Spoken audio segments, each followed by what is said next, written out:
বন্ধুরা, প্রত্যেকটা রাশির ওপর 17 ফেব্রুয়ারি যে সূর্যগ্রহণ আসছে তার প্রভাব কম বেশি কিন্তু পড়বেই।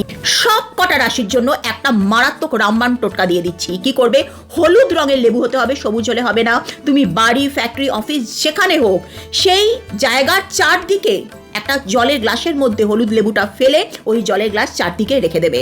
ব্যাস, সিম্পলি সূর্যগ্রহণের পুরো সময়টা এই জিনিসটা থাকবে। সূর্যগ্রহণ লাগছে 4:15 থেকে 7টা পর্যন্ত, সারা রাত ওটা থাকবে। পরের দিন ওটা গিয়ে তোমরা কোনো মন্দিরে ডোনেট করে দিতে পারো, বা লেবুগুলোকে কোনো দরিদ্রকে দিয়ে দিতে পারো, বা লেবুগুলোকে যদি কোনো পাখিকে খাইয়ে দিতে পারো। সূর্যগ্রহণের নেগেটিভ প্রভাব তোমাদের ওপরে কারো কোনো ক্ষতি করতে পারবে না। আর গ্লাসের জলটা তোমার বাড়িতে কোনো গাছের গোড়ায় গিয়ে ঢেলে দেবে। এতে করে তোমাদের বাড়ির ওপর থেকে সমস্ত নজর দোষ, তোমার ওপরে কোনো ইভিল আই, যে কোনো নেগেটিভ অশুভ যদি কিছু থাকে সেটা চলে যাবে। যদি মনে করো রেমেডিটা তুমি করবে, তাহলে কমেন্ট সেকশনে রিমুভ ইভিল আই অবশ্যই লিখতে হবে। কত মানুষ আমি রোজ দেখি, তার মধ্যে 90% মানুষ কিন্তু কোনো না কোনোভাবে বিভিন্ন রকম সমস্যায় জর্জরিত, দুঃখ, কষ্ট, গ্লানিতে একেবারে পীড়িত হচ্ছে। 10% মানুষ, সকলের কথা বলছি না, তাদের কথা কিন্তু আলাদা, তারা উপরওয়ালা ভগবানের ব্লেসড, আশীর্বাদ ধন্য।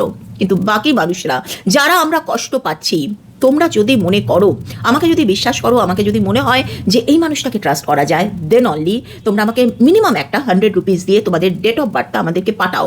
কারণ কি, তুমি কষ্ট পেলে, বিশ্বাস করো, তুমি একাই কষ্ট পাচ্ছ, আর কেউ আর কিচ্ছু এসে যায় না, তুমি কেঁদে কেঁদে মরলে পড়ে। সো জিনিসটাকে রেমেডি করে নাও, যাতে তোমার যে কষ্টটা সেটা অনেকটা কমে আসে এবং তুমি সেই কষ্টের একটা কারণ জানতে পারো। কারণ জানলে পরেই সমাধান আসবে।